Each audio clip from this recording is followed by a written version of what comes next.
porque también nosotros los pastores necesitamos recibir la palabra, recibir el consejo y ser ministrados. Así que estamos ya de regreso y vamos a seguir adelante, ¿de acuerdo? Muy bien, vamos a orar y vamos a pedir que, como Dios siempre lo hace, Él nos hable al corazón y nos ministre con su palabra. Oremos. Señor, te damos gracias en esta tarde ya. Gracias por tu amor, gracias por tu misericordia. Gracias porque aún a pesar de nuestras infidelidades, tú permaneces siendo fiel, porque ese es tu carácter. Tú eres fiel y seguirás siendo fiel por la eternidad. Ayúdanos a mantenernos también nosotros siendo fieles a ti hasta la muerte, Señor. Que en medio de las pruebas, en medio de las tribulaciones que experimentamos por causa de vivir en medio de este mundo caído, tú cada día nos vayas fortaleciendo, nos vayas levantando, nos vayas instruyendo con el consejo de tu palabra que nos afirma, el consejo de tu palabra que nos establece, el consejo de tu palabra que también nos amonesta. Y hoy en esta tarde abrimos nuestro corazón, Señor. Necesitamos una vez más tu palabra, tu consejo. Tú como nuestro Padre, aconséjanos, porque tú nos darás el consejo perfecto, porque así eres tú, Señor. Siempre tú nos das el mejor consejo para nuestra vida. Así que nos disponemos, Señor, y pedimos que tu gracia, Señor, nos sostenga cada día. En el nombre de Jesús. Y la iglesia dice, amén. Amén. Voy a continuar hablando un poco más acerca del mensaje que inicié el miércoles. Los que estuvieron el miércoles sabrán a lo que me voy a estar refiriendo. Si alguno de ustedes no tuvo oportunidad de escuchar el mensaje, les recomiendo que lo haga, no porque yo lo prediqué, pero porque es la palabra de Dios.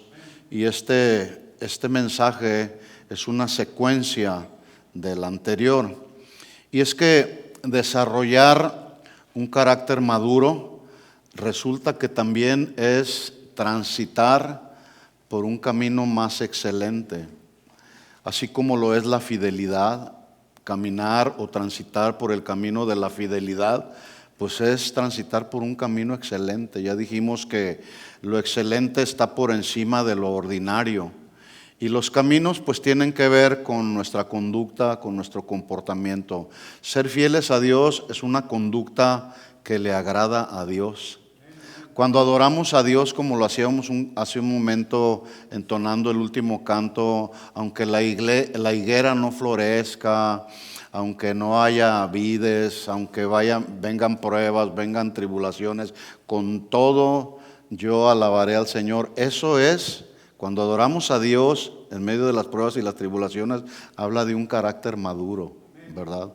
Caminar o transitar cumpliendo la doctrina de Cristo, pues también es transitar por un camino de excelencia, conocer el Espíritu Santo, sus dones, cómo funcionan, es transitar por un camino más excelente. Vivir siendo diferentes en medio de este mundo en el que nos tocó vivir, que está tan feo y se va a poner más feo, ¿sí? Bueno, vivir siendo luz, siendo la sal de este mundo, en medio de este mundo que nos tocó vivir tan feo, pues es transitar por un camino más excelente. Y tenemos que cuidarnos de no desviarnos con la corriente de este mundo. Este mundo está tratando de arrasarnos a la corriente de este mundo, ¿sí? Pero nosotros necesitamos resistir. El apóstol Pedro en su primera carta en el capítulo 5 decía, sean sobrios, sobriedad. Lo contrario es ebriedad. ¿Qué hace un ebrio? Para empezar, no piensa bien, no piensa con razonablemente, con un buen espíritu de razonamiento, no, su mente se turba. Entonces, Pedro habla de una sobriedad espiritual. Como cristianos necesitamos ser sobrios espiritualmente. Y luego dice otra palabra, y velad, que habla de una actitud vigilante. Los cristianos necesitamos estar vigilantes. ¿Qué es lo que está pasando alrededor de este mundo? Porque yo decía hoy en la clase que los ataques contra el cristianismo, el verdadero cristianismo, el cristianismo bíblico, el día de hoy están entrando de una manera muy sutil. Por eso se requiere que los cristianos agudicemos nuestro discernimiento espiritual, que nos mantengamos con un discernimiento espiritual para saber cuando una falsa doctrina está empezando a socavar nuestro corazón. ¿Sí? Necesitamos estar muy atentos porque este mundo está metiendo muy sutilmente doctrinas, filosofías, ideologías. ¿Sí se han dado cuenta de eso? Sí, no es difícil, no se necesita mucho discernimiento para ver lo que está pasando alrededor del mundo. Y les tengo noticias. Jesús dijo que el mundo y sus conductas se irían multiplicando. La maldad se va a ir multiplicando. El ataque contra los cristianos va directo a la familia, directo a la cabeza que son los varones casados. Por eso los varones necesitamos fajarnos bien los pantalones. Perdónenme que se los diga de esa manera, y no estoy diciendo que no se los fajan. Estoy hablando en un sentido figurado, ¿no? Necesitamos agarrarnos bien de la palabra y enseñar a nuestros hijos. ¿Cómo vamos a contrarrestar las mentiras que Satanás está publicando y proclamando a los cuatro vientos? ¿Cómo las vamos a contrarrestar? Con la verdad. Jesús dijo, conocerán la verdad y la verdad los hará libres. ¿Sí? Entonces, si no conocemos la verdad, ¿cómo vamos a ayudar a nuestros hijos? Y luego los hijos están creciendo así. Hoy resulta que el ADN con el que nace una persona ya no es determinante para valga la redundancia, para determinar su sexualidad. No, ahora lo que siento, eso determina si soy hombre o soy mujer. Esto ya lo saben, ¿verdad? No se ignora. Entonces, bueno, necesitamos madurar, necesitamos desarrollar un carácter maduro para entonces poder transitar por los caminos que nos ayuden a mantenernos en una conducta cristiana, con pensamientos cristianos, en un proceder en la vida cristiana de acuerdo a un buen nivel de madurez, ¿Por qué digo esto? Porque el deseo de Dios, mis hermanos, es que en la medida que vamos avanzando, los días, los meses y los años van corriendo, el deseo de Dios es que crezcamos y maduremos como cristianos. No sé cuántos años llevas caminando con el Señor, pero si tú has madurado, qué bueno, gloria a Dios, de eso se trata. Pero si nos vamos quedando, algo está pasando, quizás estamos estancados, algo nos hizo detenernos, ¿sí? Entonces, cada vez que vemos en las epístolas del Nuevo Testamento problemas o malas conductas en una iglesia o con un cristiano, hasta con los líderes espirituales, nos hemos dado cuenta o nos damos cuenta, porque la Biblia no lo esconde, nos damos cuenta que en la mayoría de los casos se debe a una falta de crecimiento espiritual. Por eso luego hay problemas, no solamente en una iglesia, en una familia también, porque no hemos desarrollado, no hemos crecido espiritualmente, o porque nos falta, como ya lo mencioné, discernimiento espiritual. Pero también surgen problemas en una familia, en una congregación, en el trabajo, en la escuela, por falta de humildad y por falta de espiritualidad, pero también por falta de madurez. El apóstol Pablo, en 1 Corintios capítulo 3, hablándole a los corintios que Pues era una iglesia desordenada, era una iglesia carnal.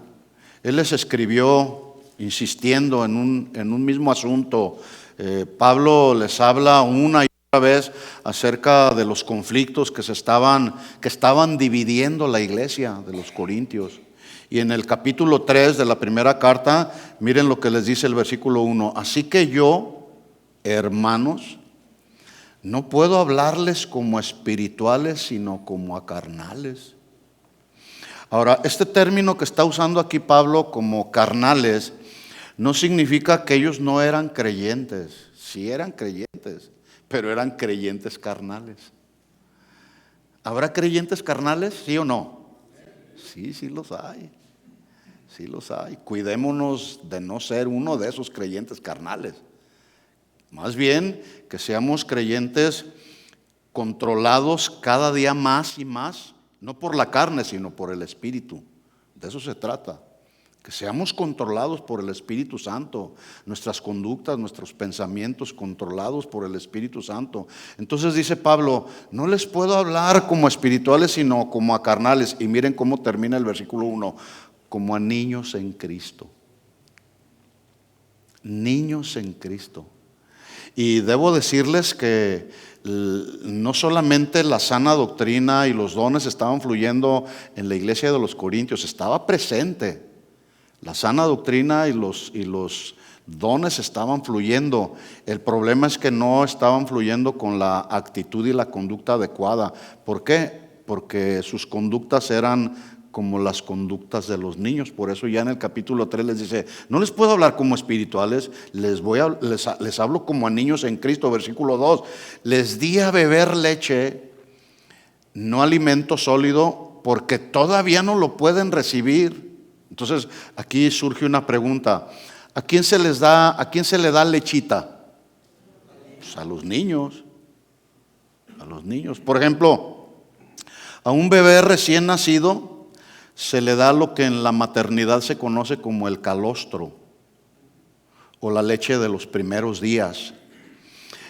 Según los que conocen, los médicos afirman que este calostro es un alimento rico en proteínas, en minerales, en vitaminas, porque este alimento protege al niño recién nacido de infecciones, de alergias, además fortalece el sistema inmunológico. ¿A quién se le da el calostro? A los recién nacidos. Imagínense a un adulto tomando calostro. Suena chistoso, ¿verdad? Entonces, bueno, pregunta, ¿los corintios eran niños literalmente hablando? No. El asunto es que estaban manifestando la conducta y el proceder de un niño. Versículo 3. ¿Por qué? Les dice Pablo, ¿por qué no les puedo hablar así como espirituales, sino como a carnales? Porque todavía son carnales. Pues habiendo celos y contiendas entre ustedes, ¿no son carnales y andan como hombres? Más adelante, el autor de la carta a los Hebreos, en el capítulo 5, habla del mismo punto, 5:13 de Hebreos. Dice, y todo aquel que participa de la leche es inexperto. Es decir, sin experiencia, es inmaduro en la palabra de justicia o en el proceder con justicia. La palabra de Dios cuando la escudriñamos, la conocemos, la vivimos, nos hace proceder justamente, caminar en la justicia de Dios. Cuando no nos alineamos a lo que dice Dios, hacemos con nuestra vida lo que nos da la gana. Pensamos y actuamos de la manera que mejor nos parece. Pero cuando vamos a la palabra de justicia nos hace proceder con justicia. Entonces dice ahí, todo aquel que participa de la leche es inexperto en la palabra de justicia porque es niño. Pero el alimento sólido es para los que han alcanzado madurez, para los que por el uso tienen los sentidos ejercitados. No se está refiriendo únicamente a los sentidos físicos del hombre, se está refiriendo más que nada a los sentidos espirituales. Todos tenemos oídos y oímos, pero no todos oyen espiritualmente. A veces no, todos tenemos ojos, pero no siempre vemos con el ojo espiritual. A veces nuestra mirada es muy carnal. Entonces dice, para los que por el uso tienen los sentidos espirituales ejercitados en el discernimiento del bien y del mal. Por ejemplo, no es muy difícil discernir que robar es malo, ¿verdad que no? No es nada difícil. No se necesita mucha revelación ni mucho discernimiento. Robar es una acción mala que trae consecuencias. Bueno, hay asuntos espirituales de la vida cristiana que para poderlos entender hay que hacer lo que se conoce en la hermenéutica precisamente como el paralelismo o las comparaciones, ¿sí? Comparaciones o paralelismos con cosas terrenales. El apóstol Pablo, el autor de la carta y el autor de la carta a los hebreos, en los dos textos que acabo de leer, ellos están haciendo una comparación entre la actitud y el proceder de los corintios con la actitud del proceder de un niño, aunque ya eran adultos. ¿Se fijan cómo hace una comparación? No les puedo hablar como a espirituales porque son niños. O sea, eran adultos, pero con acciones y conductas de niños. Jesús también usó lo que se conoce como las parábolas o analogías, o usó también símiles, para que en ese sentido entonces la audiencia pudiese entender el mensaje que Jesús quería transmitirles. Si ustedes analizan, por ejemplo, la parábola de los talentos, ya Jesús hace una analogía y luego hace una aplicación. Entonces Jesús usó parábolas. Por ejemplo, mire la comparación que hace Jesús ahí en Mateo capítulo 7 versículo 24. Vamos ahí, Mateo 7, 24. Acuérdese, el tema es ayudarnos la palabra a desarrollar un carácter maduro. Un carácter maduro. Y este proceso de ir desarrollando un carácter maduro es para toda la vida. Nadie puede decir, yo ya soy un experto en madurez, ya tengo doctorado en madurez.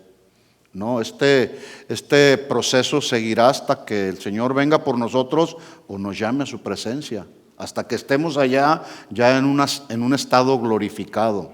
Entonces, Jesús, con el fin de que su audiencia, la gente que lo seguía, pudiesen entender su mensaje, usaba parábolas, usaba analogías. Miren lo que dice Mateo 7:24, un texto que todos conocemos. Cualquiera que me oye estas palabras, todo lo que viene Jesús enseñando en el Sermón del Monte, desde el capítulo 5 hasta el 7, todas las palabras, a esas palabras se refiere. Cualquiera que me oye todas estas palabras y las hace, le compararé. Ahí está la comparación, ¿se fijan? ¿A quién? A un hombre prudente. Bueno, la prudencia, cuando una persona se conduce, habla y piensa con prudencia, la prudencia es un rasgo del carácter maduro, ¿sí o no? Alguien que habla, los niños, por ejemplo, si ahorita estuvieran los niños, yo estoy predicando y más de alguno a lo mejor se puede subir acá, correr por allá, gritar. Por eso ellos tienen una clase donde se les enseña la Biblia a su nivel, ¿verdad? Y luego nuestros jóvenes se les enseña una clase a su nivel. Y nosotros estamos aquí que también se nos enseña la Escritura a nuestro nivel, ¿sí? Entonces, dice ahí, compararé a un hombre prudente, maduro. La prudencia entonces habla de madurez. A un hombre prudente que edificó su casa. Ahora, no se está refiriendo a la edificación literal de una casa. ¿Estamos de acuerdo en eso? se está refiriendo o está haciendo un paralelo Jesús con la vida cristiana, que edificó su vida cristiana. Y no solamente yo tengo la responsabilidad de edificar mi vida cristiana, también tengo la responsabilidad de ayudar a mis hijos y a los nietos que ya tengo a edificar en su vida cristiana. Eso habla de prudencia, a eso se está refiriendo Jesús. En un hombre prudente que edificó su casa sobre la roca. ¿Se fijan cómo es ¿quién es la roca? Jesús. ¿Sí? Entonces es un paralelo con Cristo. Versículo 25, descendió lluvia, vinieron ríos, soplaron vientos, golpearon contra aquella casa y no cayó porque estaba fundada sobre Cristo. Y ahí el símil que está haciendo Jesús con los ríos, los vientos, la lluvia que golpean contra aquella casa, ¿qué simbolizan? Problemas, tribulaciones, enfermedades, que luego vienen a nuestra vida y nos hacen sufrir, sufrimos, nos angustiamos, nos entristecemos. Pero si estamos parados en la roca, entonces estamos bien, vamos madurando. Y luego hace el contraste, pero cualquiera que me oye estas palabras y no las hace, le compararé a un hombre insensato. La insensatez o la imprudencia es un rasgo de la vida de una persona inmadura. Insensatez, imprudencia. Y un imprudente que edificó su vida cristiana sobre la arena. Sobre la arena. Ahora, arena en la Biblia, mis hermanos, nos habla de algo que es completamente inestable. La arena es inestable. La vida cristiana no radica, escuchen bien esto, todos los que tienen un trabajo, la vida cristiana no radica solamente en trabajar para que haya estabilidad económica. Tenemos que ir desarrollando una estabilidad económica, eso no tiene la menor duda. Hay que desarrollar una estabilidad económica, pero no significa trabajar y trabajar. Hay quienes trabajan hasta 15 horas, hasta 18 horas. Es increíble. Y yo veo cristianos así, yo digo, si estos hermanos que trabajan hasta 18 horas oraran de esa misma manera, con esa intensidad y con ese esfuerzo, leyeran la Biblia, etcétera, etcétera, su vida fuera bien diferente. Entonces, ojo en esto, la vida de un cristiano no radica solo en trabajar y trabajar para que haya estabilidad económica. La vida de un cristiano radica en buscar primeramente el reino de Dios y su justicia. ¿Se fijan qué diferente? Sí. Ahora, el dinero da estabilidad para este mundo, pero inestabilidad en la vida cristiana. No sé si estarán de acuerdo conmigo, yo lo he visto. El dinero da estabilidad para este mundo, pero inestabilidad en la vida cristiana. ¿Por qué digo esto? Porque la persona que está afanada, trabajando, se olvida de la herencia que tenemos, decía yo el miércoles. ¿Sí saben que Cristo nos dejó una herencia? Somos herederos de Cristo, ¿sí? Herederos de sus promesas. Pero alguien que recibe una herencia, por ejemplo, algún familiar te dejó una herencia, ¿qué tienes que hacer? Pues ir al testamento para saber en qué consiste esa herencia, ¿verdad? Nosotros tenemos que ir al testamento para conocer las riquezas de la herencia que Cristo logró para nosotros. Pero si no vamos, porque estamos trabajando, ¿cómo vamos a conocer lo que dice el testamento? ¿Verdad? Buscar la vida del reino, escuchen, buscar la vida del reino de Dios da estabilidad por toda la eternidad y por toda la eternidad en el mundo venidero. Este mundo no es nuestro hogar. Estamos de acuerdo en eso, lo hemos dicho hasta el cansancio y lo seguiremos diciendo hasta que venga convicción a nosotros. Este mundo no es nuestro hogar, hay un mundo que nos espera. Jesús dijo, voy a preparar el lugar para que donde yo esté también ustedes estén. Y es ese mundo venidero, allá en la presencia de Dios, allá donde no va a haber tristeza, donde no va a haber trabajo. No va a haber trabajo, aleluya. ¿Cuántos dicen aleluya? ¿Cuántos dicen amén? No va a haber, allá no va a haber enfermedad, allá no va a haber deudas. Gloria a Dios. Allá, dale el aplauso de alabanza a nuestro Rey, si Él lo merece. Allá solamente va a haber adoración a Dios, exaltación a Dios. ¿Sí? Entonces, el hombre insensato edifica su vida sobre la arena, sobre lo inestable. Y cuando desciende la lluvia, vienen los ríos, soplan los vientos, dan con ímpetu en aquella casa, y cayó y fue grande su ruina. Preguntas para reflexionar. ¿Cómo saber si una persona es un cristiano maduro? ¿O cómo medir la madurez espiritual de un cristiano? ¿O cómo saber si hemos crecido espiritualmente? ¿Cómo? Les pregunto. ¿Por los frutos? ¿Cuáles frutos? Bueno, el fruto en nuestra forma de pensar, una forma de pensar de acuerdo al pensamiento de Dios, en nuestra forma de hablar, en nuestras conductas también. Eso habla y nos hace una evaluación a nosotros si realmente hemos crecido espiritualmente, cuando somos prudentes, cuando pensamos adecuadamente, cuando asumimos nuestras responsabilidades. Así que madurez tiene que ver, escuchen esto, la madurez tiene que ver con el carácter de un cristiano. El carácter de una persona no se define por lo que se ve externamente, ¿sí?, sino por lo que hay interiormente. De hecho, lo que hay aquí en el corazón es lo que define el carácter de una persona. Los sentimientos, las emociones, la forma de pensar, la conducta. Se dice que una persona ha alcanzado madurez cuando entre otras características, escuchen, el que ha alcanzado madurez, entre otras de sus características, habla de una persona que conoce las Escrituras y las aplica a su vida personal. Yo les decía en la clase, de nada nos sirve estudiar, conocer y saber interpretar la Biblia si no aplicamos nada de eso a nuestra vida. Va a ser mero conocimiento nada más.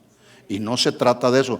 No estamos estudiando solamente por estudiar. Estamos estudiando y tratando de aprender a interpretar los textos de la Biblia para aplicarlos a mi vida, para que entonces yo vaya madurando. Entonces, una persona madura habla de aquel que conoce las Escrituras, las aplica a su vida personal, por ende se responsabiliza de las consecuencias que puedan venir de sus actos. Es decir, no le saca la vuelta, no los evade. La persona con un buen nivel de madurez admite sus errores, no intenta maquillarlos, no, los admite. Y en el matrimonio es muy frecuente esto. A veces nosotros como varones no sentimos que el pedirle perdón a la esposa o a los hijos por algún daño que les hemos causado, pensamos o suponemos que eso nos va a restar autoridad. No, al contrario, eso te da autoridad. Nos da autoridad. Y una autoridad que se ejerce con responsabilidad y con amor. Entonces, si ofendimos a la esposa o le hicimos algún daño al hijo, no pasa nada y vamos a pedir perdón. Eso habla de madurez, ¿sí? Una persona madura o que ha alcanzado un buen nivel de madurez es aquella persona que reacciona con balance ante la adversidad, es decir, no se deja dominar por el temor porque sabe confiar en Dios. Sabe confiar en Dios en medio de las pruebas. Hay una historia que yo mencionaba el miércoles, la historia del profeta Elías. Elías en un momento le vino un temor impresionante, como el temor que luego nos viene a nosotros ante alguna adversidad. ¿Sí? A Elías le vino un momento de temor que lo desenfocó del Señor. Y lo hizo ese temor por palabras que una mujer mala le habló. Lo hizo meterse en una cueva. Ahí se encerró en sí mismo, en su problema. Me van a matar. Y cuando Dios viene y le dice: ¿qué haces ahí, Elías? ¿Qué haces? Yo me imagino así la escena. Oye, Elías, pero que todavía no me conoces. Todavía no sabes que yo soy el Dios Todopoderoso. Todavía no me conoces. ¿Qué acaso he dejado de hablarte? ¿Qué estás haciendo ahí, Elías? Salte de ahí y ponte en mi presencia, en el monte de Jehová. Entonces hay momentos en los que nos viene el temor y nos encerramos, nos ensimismamos en nuestros problemas en lugar de confiar en Dios. ¿Dios tiene el control de cada situación, sí o no? Sí, sí. Pablo, después de haber hecho un contraste entonces entre las obras de la carne y el fruto del Espíritu, ahí en Gálatas capítulo 5 al final les dice: los que son de Cristo han crucificado, es decir, le han dado muerte a la carne con sus pasiones y deseos. Sin embargo, aunque Pablo dice que le han dado muerte a la carne, hay una batalla espiritual con esta carne que todavía nosotros estamos librando. Todavía el asunto es que nos mantengamos luchando cada día, todos los días, hasta que nos venga, como ya lo dije, la glorificación. Y en tanto eso ocurre, pues seguiremos teniendo esa lucha. Pero miren lo que dice el versículo 25, Gálatas 5:25. Si vivimos por el Espíritu, andemos por el Espíritu. Andar, un estilo de vida. El verbo griego que se traduce andar indica una acción continua. Y en esa acción continua del verbo lleva implícito un avance y un progreso en la vida de cada cristiano. Por lo tanto, en la medida que cada uno de nosotros nos sometemos al control del Espíritu Santo, obedecemos los mandamientos básicos de la Escritura, entonces en ese sentido vamos creciendo, vamos madurando en la vida espiritual. Ahora, voy a leer una oración que hizo el apóstol Pablo en Filipenses capítulo 1, que a mí me parece una oración muy madura. A ver si se parece a nuestras oraciones. Filipenses 1:9 dice: esto pido en oración. Esto pido en oración. Y aquí hacemos un paréntesis. Cuando tú pides, cuando oras, ¿qué pides? Cada uno de nosotros sabemos. ¿Sí? Esto pido en oración, miren la petición que hacía Pablo: que vuestro amor abunde más y más en conocimiento verdadero y en todo discernimiento, a fin, propósito, de que escojáis lo mejor. Tenemos que aprender a saber escoger entre lo bueno y lo malo, entre lo espiritual y lo carnal. Y para eso hay que tener discernimiento espiritual. Dice: a fin de que escojáis lo mejor, para que seáis puros e irreprensibles. Habla de pureza espiritual. Para el día de Cristo. ¿Cuántos saben que Jesús va a venir por una iglesia, dice la Biblia, sin mancha y sin arruga? Habla de pureza. ¿Sí? Versículo 11. Y además, llenos del fruto de justicia que es por medio de Jesucristo, para la gloria y alabanza de Dios. Cuando leemos esta oración de Pablo, entonces debemos hacernos la pregunta: ¿cuándo fue la última vez que hicimos una oración semejante a la de Pablo? Porque a veces nos encontramos haciendo oraciones nada más diciendo: dame esto. Y esto que le estamos pidiendo al Señor a veces es puro material. Dame una mejor casa, dame un mejor auto, dame esto, ¿Y lo espiritual, dónde lo dejamos? Cuando leemos las oraciones del apóstol Pablo el miércoles, yo compartí, por eso escuchen el mensaje, porque ahí hice una selección de oraciones que hizo Pablo por todos los que ministraba en la iglesia. Pero cuando nos damos cuenta y vemos las oraciones que hacía el apóstol Pablo, nos suenan y lucen tan diferentes a las nuestras. Por ejemplo, ahí en Romanos 1:8 dice, en primer lugar, dice Pablo, una oración de él, solamente voy a mencionar esta. Doy gracias a mi Dios por medio de Jesucristo. Miren cómo dice, por todos ustedes. Por todos. Por todos. No dice solamente por los que me caen bien, los que son mis amigos, con los que tengo muy buena relación. No, dice por todos. Por todos ustedes, porque en todo el mundo se habla de vuestra fe. Y aquí volvemos a hacer un paréntesis para hacer una pregunta. Cuando, o mejor dicho, ¿qué se habla de ti a tu alrededor? De estos cristianos se hablaba alrededor del mundo de su fe. De su fe. La gente que rodeaba a los cristianos de la iglesia en Roma decían, wow, ese hombre es un hombre de fe, confía y cree en el Señor. Y cuando la gente a nuestro alrededor, tu esposa, tus hijos, tus compañeros de trabajo, los vecinos, te ven, ¿qué hablan de ti? ¿O qué hablan de nosotros? Ahora, la gratitud que Pablo estaba dándole a Dios consistía en que él estaba elogiando la solidez de su fe, la solidez de la fe de los cristianos de Roma, y esa solidez de su fe llamó la atención de todo el mundo de aquel tiempo. Es decir, su forma de obediencia a Dios y a la palabra llamó la atención. Entonces, la pregunta es, ¿nuestra forma de vivir está llamando la atención de la gente que nos rodea? Porque la fe de los cristianos de Roma era la evidencia, o estaban a través de su vida, estaban evidenciando su cristianismo, y ese cristianismo se iba extendiendo por su testimonio. El evangelio se iba divulgando, se estaba proclamando, pero a través de los cristianos de Roma, pero de una manera silenciosa. Es decir, en un estilo de vida de predicación del evangelio sin palabras, pero con testimonio. Y a veces es mucho mejor un buen testimonio que 1000 palabras. ¿Verdad que sí? Entonces, ¿qué se habla de nosotros? Pablo oraba por todos los santos a los que él ministraba, oraba todos los días, pero lo hacía con gozo, no como una carga. Ay, tengo que orar por los cristianos de la iglesia en Corinto. Señor, ¿qué no sabes que son bien rebeldes? Y que se andan dividiendo unos a otros.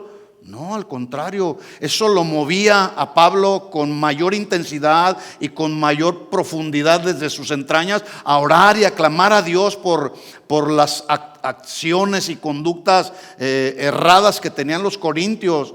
Y aquí aprendemos, cuando vemos las oraciones de Pablo, en esas oraciones se está revelando el carácter de Pablo, lo que había aquí en el corazón de Pablo. Y aquí, cuando vemos las oraciones de Pablo y nos deja ver su carácter, aprendemos un principio. El contenido de palabras en nuestras oraciones estarán revelando nuestro carácter. En otras palabras, vuelvo a repetir la pregunta: cuando tú oras, ¿qué le pides a Dios?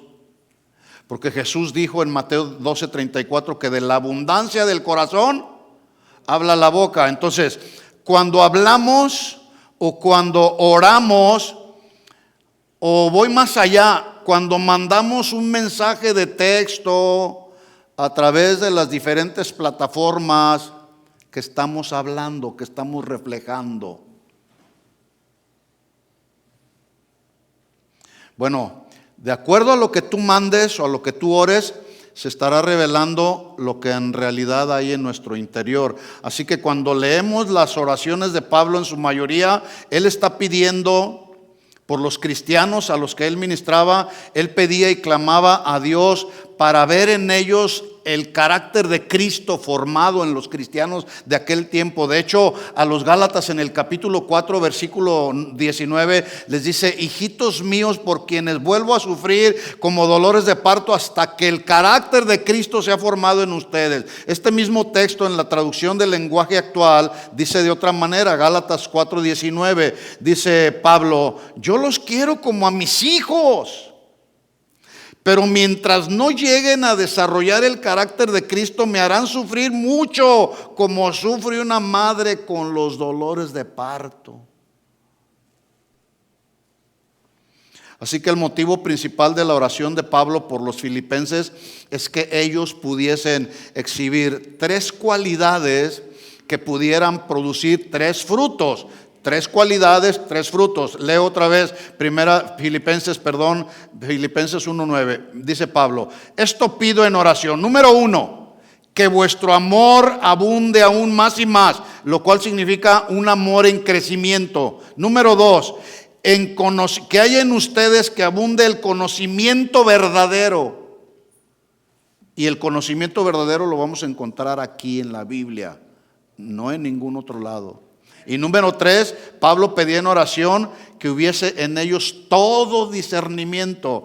Notemos por la petición que hace Pablo que él mantenía su ojo previsor en los cristianos. Él siempre estaba atento, pendiente de que los creyentes no sufriesen algún daño que pudiera desviarlos o detener su crecimiento espiritual y desviarlos de la verdad. Esa es la función de nosotros los pastores: ayudar a los cristianos enseñando las verdades de la palabra de Dios para no desviarnos del camino de Dios. Por eso una y otra vez hablamos, hermanos, hay que estudiar la Biblia, y no solamente estudiarla, hay que escudriñarla, hay que meditar en ella, hay que vivir la palabra del Señor. La mejor manera de que nosotros podemos aprender la Biblia es viviéndola, ¿sí? Enseguida, entre los versos 10 y 11, Pablo nos deja ver cuáles eran los resultados que él esperaba de esas 3 cualidades por las que él oraba. Esto significa que en la medida que vamos madurando, el Espíritu Santo va formando, escuchen esto, el Espíritu Santo va formando en nosotros convicciones y cualidades en nosotros con resultados que deben de ser visibles a la gente que nos rodea. Entonces Pablo les dice: mi oración es que su amor abunde, que tengan un conocimiento de la verdad, que tengan un discernimiento espiritual. ¿Para qué? Versículo 10. Para que escojan o aprueben lo mejor, lo cual significa que Pablo oraba para que ellos tuviesen la habilidad o la capacidad para distinguir las cosas. Escuchen, para distinguir las cosas que son verdaderamente importantes, con el fin de establecer prioridades en la vida. Prioridades. Todos establecemos en nuestra vida prioridades. Por ejemplo, ¿amar a Dios es para ti una prioridad? Amar a Dios por encima de todo, ¿es para ti una prioridad? Porque no para todos es una prioridad. Hay quienes aman más su trabajo. Oye, ¿y Dios? No, yo amo mi trabajo o cualquier otra cosa. Incluso hay quienes aman el dinero. Sí.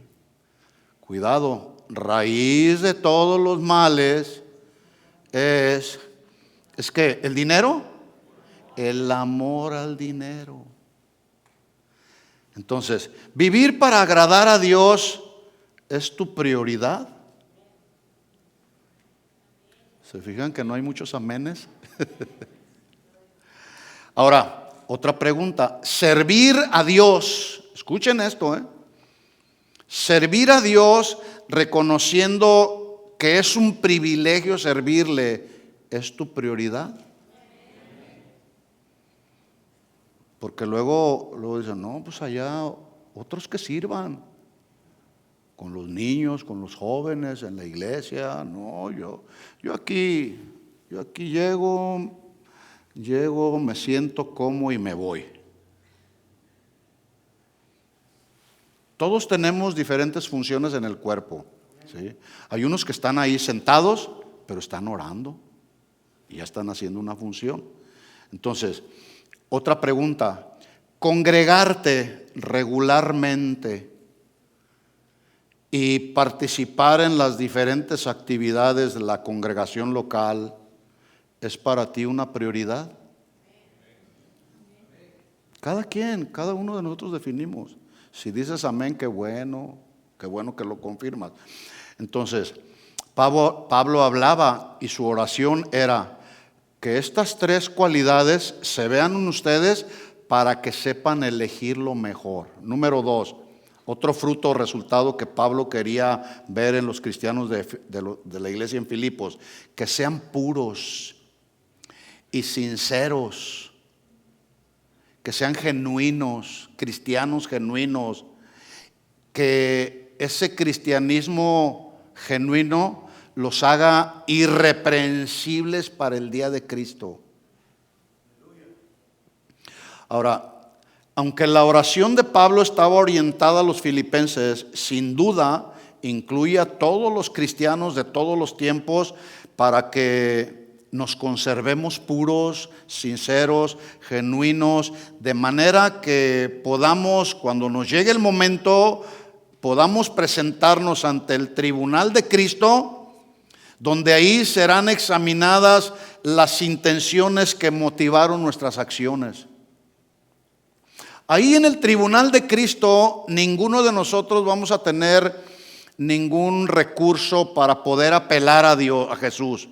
Señor, es que mira, no tenía tiempo, trabajaba 18 horas o 15 horas. No, ahí nada más va a haber la entrega de galardones, premios, acerca de lo que hicimos, pero también acerca de cómo lo hicimos, con qué intenciones o con qué motivaciones. Así que no será un examen externo, más bien será un examen interno. Será, en otras palabras, no será tanto lo que hicimos, sino cómo lo hicimos, con qué intención lo hicimos. Por eso es que Pablo en el versículo 9 de la misma carta de los Filipenses, capítulo 1, versículo 9, Pablo oraba que el amor entre los cristianos abundara más y más. Porque toda acción que no es movida por el amor a Dios no sirve para nada y además no glorifica a Dios. Por eso Pablo a los mismos corintios, en el capítulo 13 les dice, está bien que ustedes profeticen, está bien que ustedes conozcan los misterios de la Escritura, está bien que fluyan los dones, pero si no tienen amor, de nada les sirve, no sirve para nada. Ahora, recordemos las palabras de nuestro Señor Jesucristo, hablando precisamente de saber escoger lo mejor. Jesús dijo, no todo el que me dice Señor, Señor entrará en el reino de los cielos, sino el que hace la voluntad de mi Padre que está en los cielos. Porque muchos me dirán en aquel día, Señor, Señor, no profetizamos en tu nombre echamos fuera demonios, en tu nombre hicimos muchos milagros. Y entonces dice el Señor, yo les declararé, nunca les conocí, apártense de mí, hacedores de maldad. Va a haber tantas sorpresas, no solamente en el tribunal de Cristo, sino en el juicio final, como no tiene usted idea. Y ahí van a estar estos que decían, yo eché fuera demonios, yo profeticé así, dice el Señor, cuando Dios no había dicho nada. La tercera petición de Pablo tiene que ver con la plenitud de una vida fructífera, es decir, una vida que da frutos. Dice que el deseo de Pablo era ver en los creyentes que ellos fueran llenos de frutos de justicia que son por medio de Jesucristo. Otra mejor traducción del texto dice que es el fruto que produce justicia. Cuando la palabra de Dios es sembrada en nuestro corazón, esa palabra debe producir un fruto justo o para obrar con justicia. Yo lo he dicho antes, el marido que no ama a su esposa es injusto. La esposa que no se somete al marido es injusta. Los hijos que no obedecen a los padres es injusto. Por eso la Biblia nos habla o le habla al varón, varón, ama a tu esposa como Cristo ama a la iglesia. Mujer, sométete a tu marido como la cabeza del hogar. A los hijos les dice, obedecer a vuestros padres en todo, porque eso es justo. Esos son los frutos de justicia. El término griego para justicia habla de carácter, habla de cualidad, habla de ser rectos, justos, equitativos, honestos, cabales, como consecuencia de nuestra nueva vida en Cristo. Las injusticias la deshonestidad, la falta de rectitud, esa la practicábamos cuando andábamos ahí en el mundo y hacíamos las obras de Satanás. Ahora ya no, ahora somos nuevas criaturas. Las cosas viejas deben de ir pasando. Ahora el carácter de un cristiano tiene que ver con rectitud, justicia, honestidad. Esa es nuestra nueva vida en Cristo. En otras palabras, es la expresión visible de las virtudes cristianas, entre otras las que ya estudiamos de Gálatas capítulo 5 versículo 22, que habla del fruto del Espíritu: amor, gozo, paz, paciencia, benignidad, bondad, fe, mansedumbre, templanza. Pero también el respeto, también la puntualidad, también el sometimiento son rasgos de la vida de un cristiano maduro. Así que la oración de Pablo por los creyentes es que fueran irreprensibles, a fin de producir frutos, mucho fruto, una vida justa, justificada. Y dice: esto oro al Señor para que su amor abunde más y más, lo cual significa amor en crecimiento, como ya lo dije. Ahora, el amor al que se refiere Pablo es la clase de amor ágape, que es el amor ágape es el amor de Dios.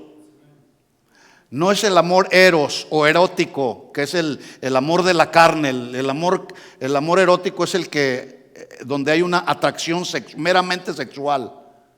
¿Sí? Tampoco es el amor fileo o el amor fraternal, que es el amor entre los hermanos. Al amor al que se está refiriendo aquí Pablo cuando dice que vuestro amor abunde más y más, se está refiriendo al amor de Dios, a ese amor ágape, que es un amor incondicional. Ahora, aquí hay una pregunta. Cuando Pablo dice: mi oración, o esto pido en oración, que su amor abunde más y más. La pregunta es: ¿está orando Pablo para que los filipenses pudiesen amar más y más a Dios, o para que pudiesen amarse más y más entre ellos mismos?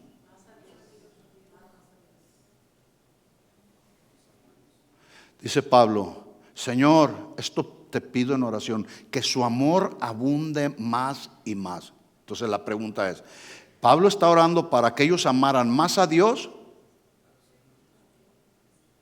y más a los hermanos? ¿O más y más a los hermanos?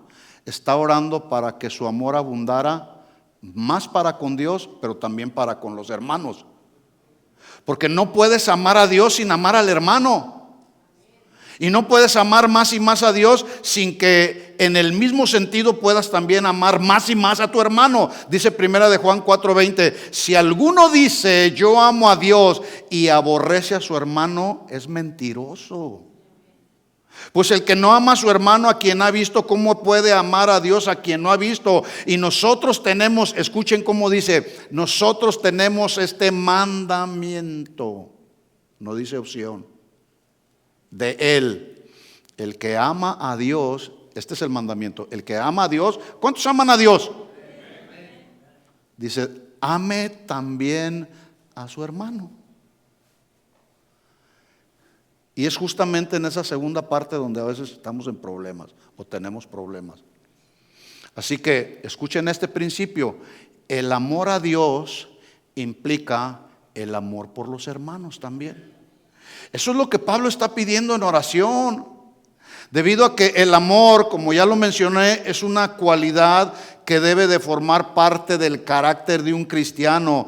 Jesús resumió la ley y los profetas en dos mandamientos que tienen que ver precisamente con la petición de Pablo. Jesús dijo en Juan 22:37, cuando alguien le preguntó: ¿cuál es el mayor mandamiento? Jesús respondió: amarás al Señor tu Dios con todo tu corazón, con toda tu alma, con toda tu mente. Este es el primero y más grande mandamiento. Y el segundo es semejante: amarás a tu prójimo como a ti mismo.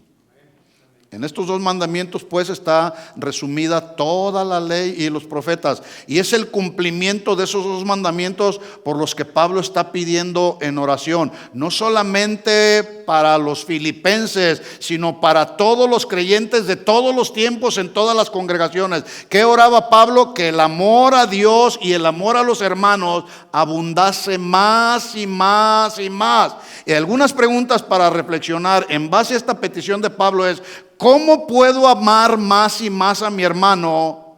Especialmente cuando por alguna situación me es difícil amarlo? Que sí pasa.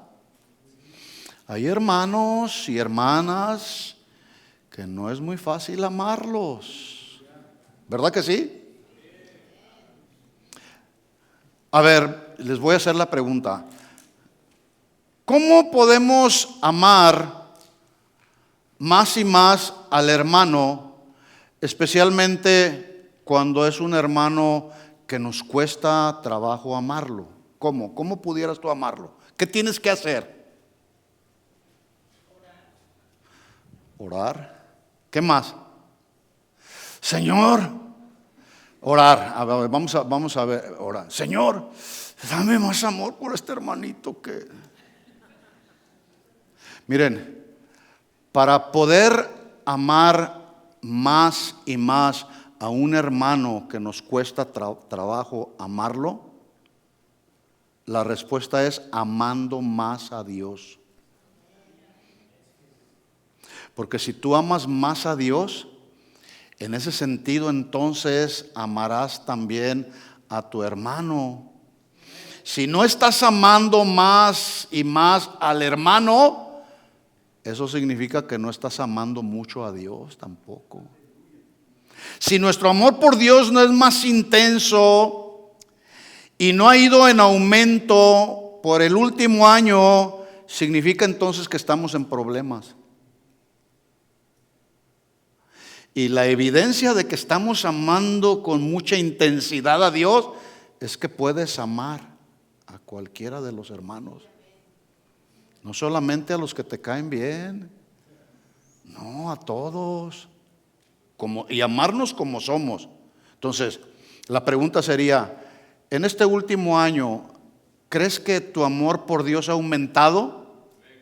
¿Sí o no? Si no, ya lo dije, estamos en problemas o estamos estancados o hay algo que está impidiendo nuestro crecimiento espiritual y por ende pues no estamos entonces madurando.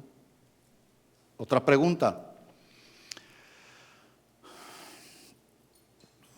Si para amar a Dios necesito conocer más a Dios, entonces ¿cómo puedo yo conocer más a Dios?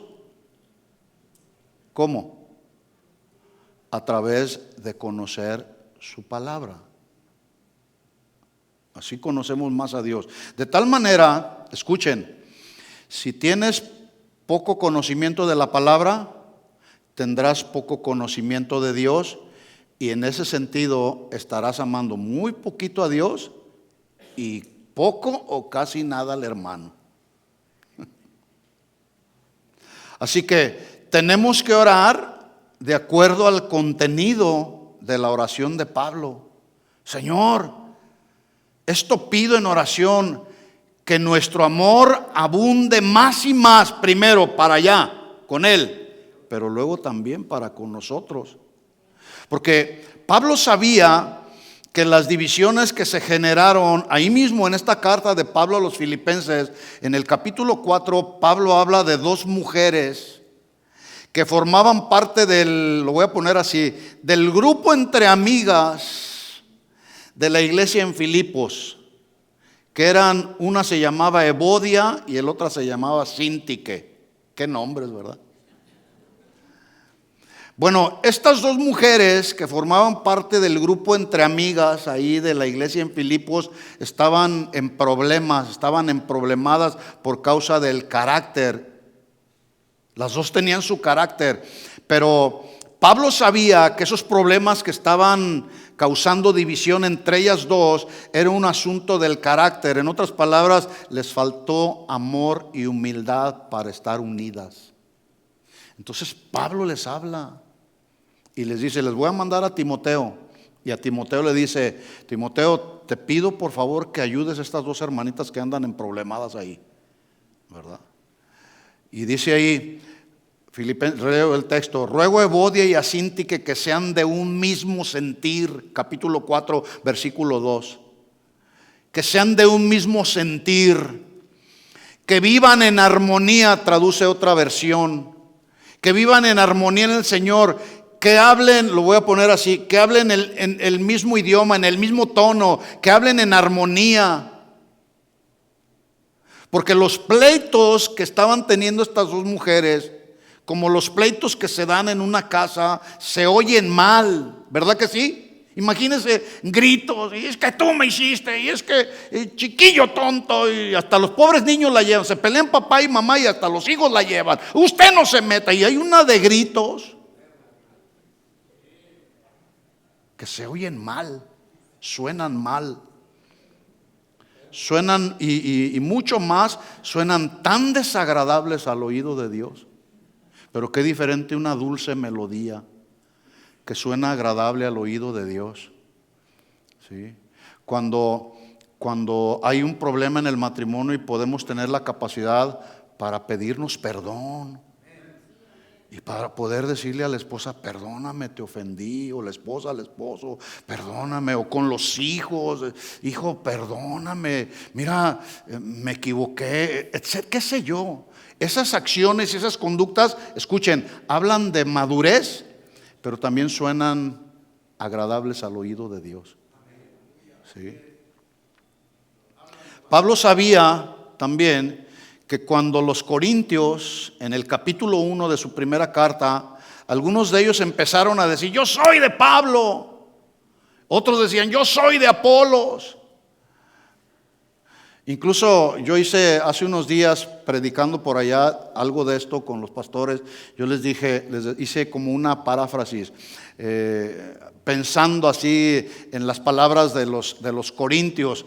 Algunos pudieron decir, no, yo soy del equipo de Pablo, porque a mí Pablo sí me escucha, a mí Pablo sí me entiende, Pablo sí es mi amigo. Ese Apolos, aunque es elocuente en la predicación, no, pues una ocasión cuando Pablo le pidió que fuera a visitar precisamente a los corintios, le dijo que no, ese Apolos es un rebelde, no, yo mejor soy de Pablo. Y algunos otros decían, no, yo soy de Apolos, porque él sí predica con elocuencia la palabra. Algunos otros decían, no, yo no soy ni de Pablo ni de Apolos, yo soy de Cefas. Y algunos otros decían, no, yo de Cefas no. Acuérdense que Cefas es un hombre sin letras y del vulgo, decían de él, ¿verdad? No, yo con el Cefas o el Pedro, no, ese no sabe ni siquiera hablar, era un pescador. Yo soy de Cristo.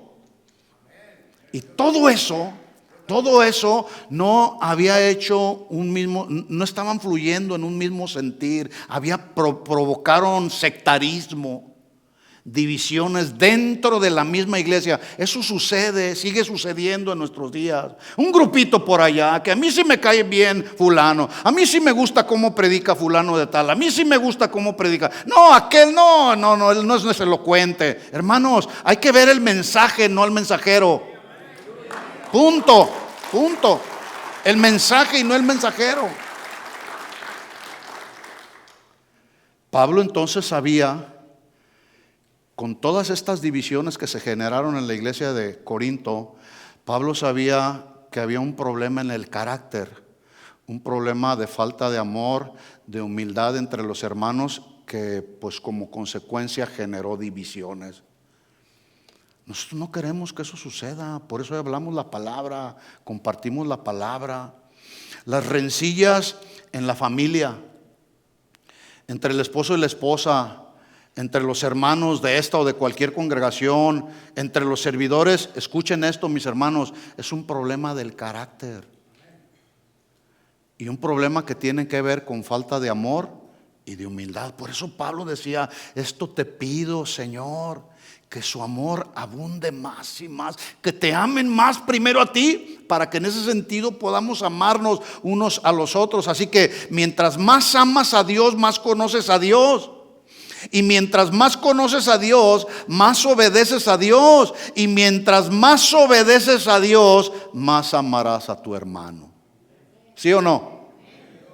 Y eso, escuchen esto, mis hermanos, eso glorifica a Dios y le da honra a Dios. Es precisamente lo que Pablo, cómo termina Pablo el versículo 11, para la honra y para la gloria de Dios. Mayor amor por Dios ayuda entonces al desarrollo de un mejor carácter cristiano. Cuando tú y yo pecamos, escuchen esto, mis hermanos, cuando tú y yo pecamos, esto está hablando que amamos más nuestro pecado que a Dios.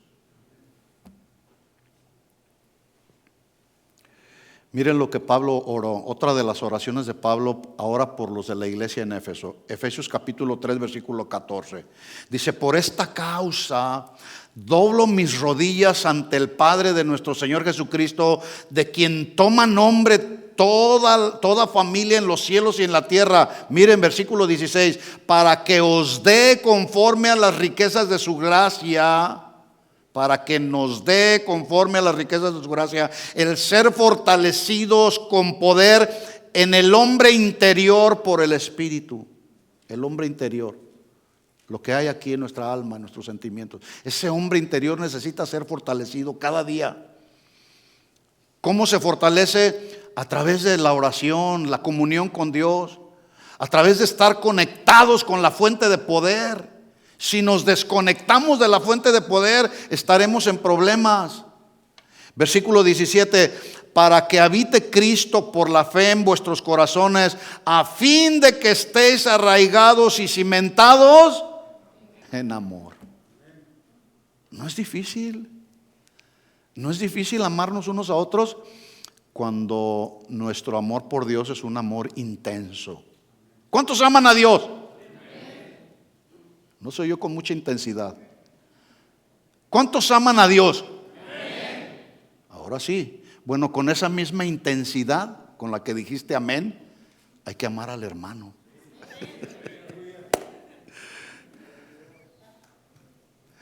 Y luego dice, entonces termina Pablo ahí el versículo 17: arraigados y cimentados en amor. Quizá alguien le pudo haber preguntado a Pablo: bueno, Pablo, ¿que tú no tienes otra oración? Ya oraste por los filipenses para que el amor de Dios abunde más y más en ellos. Ahora estás hablando aquí, estás orando para que los efesios estén arraigados y cimentados en amor. ¿No tienes otra oración? Y yo me imagino que Pablo ha de haber dicho: pues la respuesta a esta petición nos va a ayudar a resolver muchos problemas en los que nos metemos por falta de amor. ¿Sí? Rápido así, estoy ya casi, voy a terminar. ¿Me regalan unos minutos más? Bueno, cuando amamos a Dios, amamos lo que Dios ama.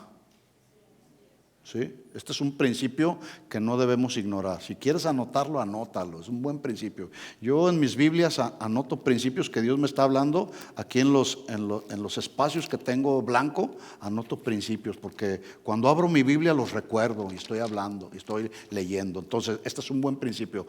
Cuando amamos más a Dios, amamos lo que Dios ama. Cuando yo no tengo amor por lo que Dios ama, debería de ser para nosotros como una alarma que suena, como la alarma contra incendios, suena fuerte.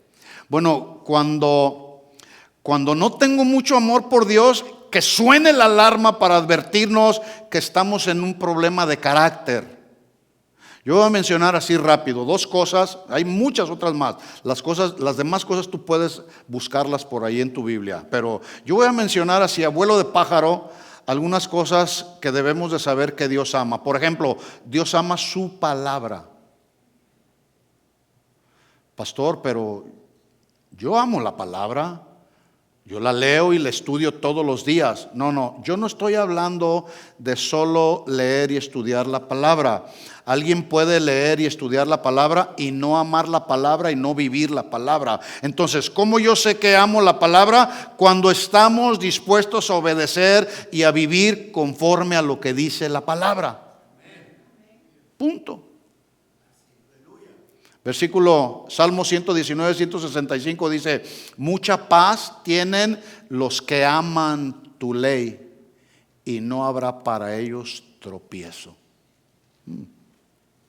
Jesús dijo: si me amáis, guardad mis mandamientos. Así que quien ama la palabra, amará también las prohibiciones establecidas en la palabra, debido a que aprendemos que sus prohibiciones son parte de las bendiciones de Dios. Por ejemplo, no robarás. Eso, cuando amamos esta prohibición, Nos vamos a evitar los problemas que vienen como consecuencia de robar.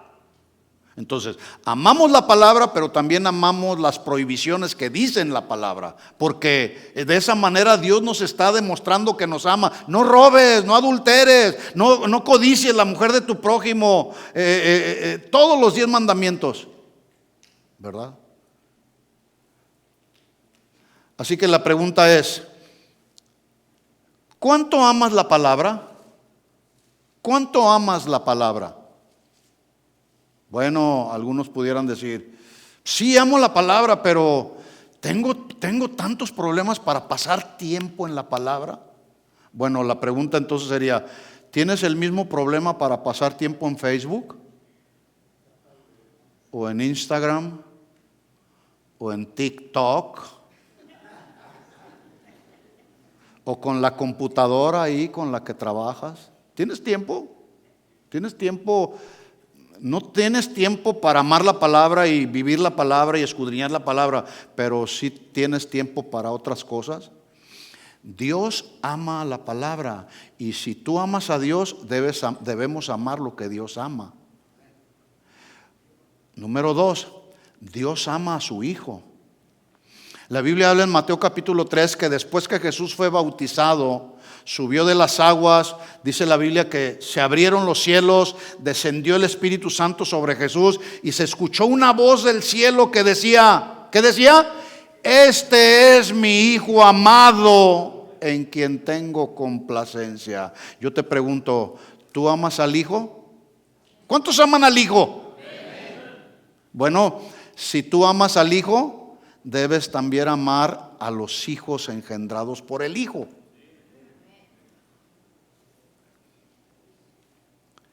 Voy a ponerle un ejemplo de esto que acabo de afirmar. Si decimos que amamos al Hijo de Dios, pues también amamos a los hijos que el Hijo de Dios engendró. Nosotros somos engendrados de Cristo.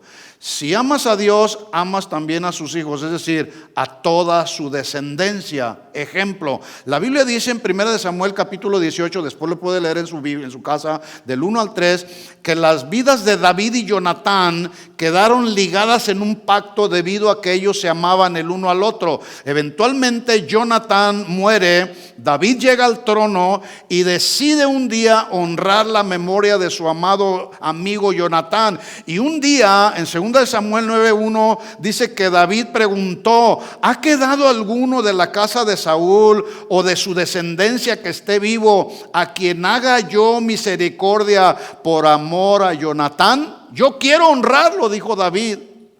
Tal vez más de alguno pudo haberle dicho al rey, oye rey, pero ni siquiera tú conoces a ese descendiente de Jonatán. Y David respondió, pero es que yo no estoy diciendo que amo a ese Mefiboset, era el hijo de Jonatán. Yo amé a mi hijo Jonatán, él murió y como lo amé tanto, amo también su descendencia.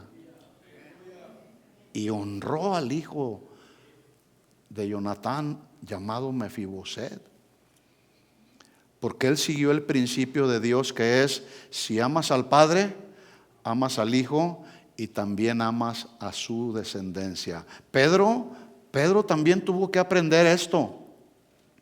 Un día Jesús lo confronta y le dice, después de que hubieron comido, dice que Jesús le dijo, Pedro, ¿me amas? ¿Me amas más que estos? Y Pedro respondió, Señor, tú sabes que te amo. Y él le dijo, apacienta mis corderos. La segunda vez volvió a preguntarle, hacerle la misma pregunta. Pedro, Simón, hijo de Jonás, ¿me amas? Pedro le respondió, Señor, tú sabes que te amo, pastorea mis ovejas. Y la tercera vez, igual la misma pregunta. Pedro se entristeció que le dijese la tercera vez, ¿me amas? Y le respondió, Señor, tú lo sabes todo, tú sabes que te amo. Jesús le dijo, apacienta mis ovejas. Así que Pedro tuvo que aprender que si amaba al Hijo, también amaba la descendencia. Bueno, ese principio no ha cambiado. No ha cambiado. Si tú eres un hombre o una mujer maduro, entonces tú no tendrás ningún problema en amar a Dios y amar lo que Él ama. Él ama su palabra y ama su descendencia. ¿sí? Y la descendencia de Él, pues somos todos nosotros y todos los otros hermanos que te rodean. Ya te preguntaste por qué no vino yo aquí ahorita me puedo dar cuenta, faltó el hermano fulano de tal, yo ya sé más o menos porque a la mayoría los conozco. Bueno, cuando falta algún hermano, te tomas el tiempo para llamar. Oye, hermano, no te vi el domingo, ¿estás bien? No, pues resulta que estoy enfermo, hermano, mira, voy a orar por ti o te voy a visitar. De eso se trata el amor de Dios.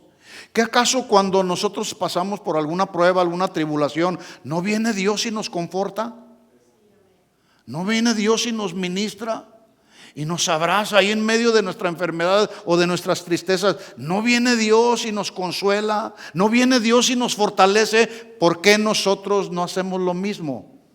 Tal vez porque no amamos mucho a Dios, y en ese sentido entonces no amamos mucho al hermano. Amén.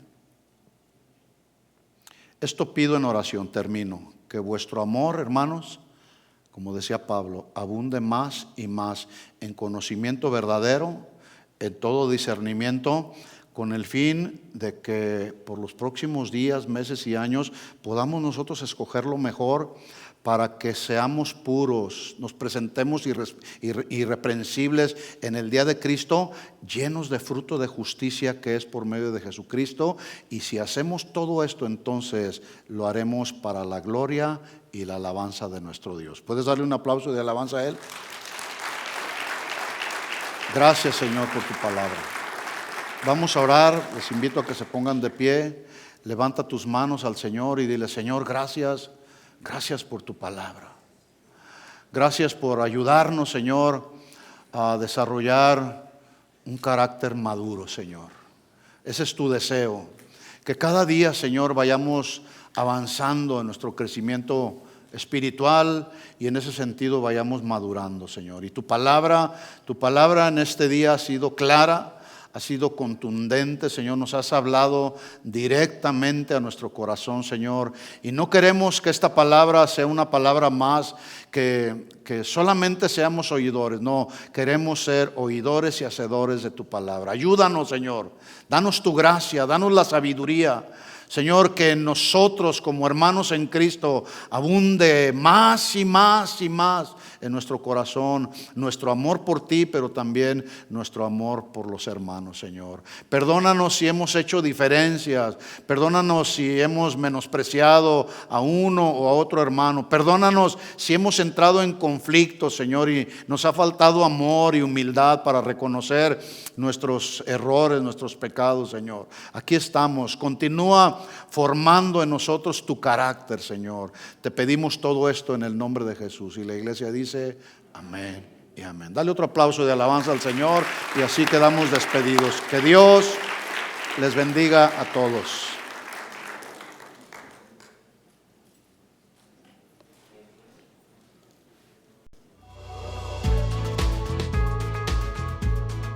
Gracias por escucharnos. Les invitamos a que visiten nuestro sitio web. Acompáñenos en algunas de nuestras reuniones. Estamos en el 17244 Randall Avenue. Esperamos haber sido de bendición para su vida. Esto fue un mensaje de Casa de Oración Fontana. Estamos comprometidos con la verdad.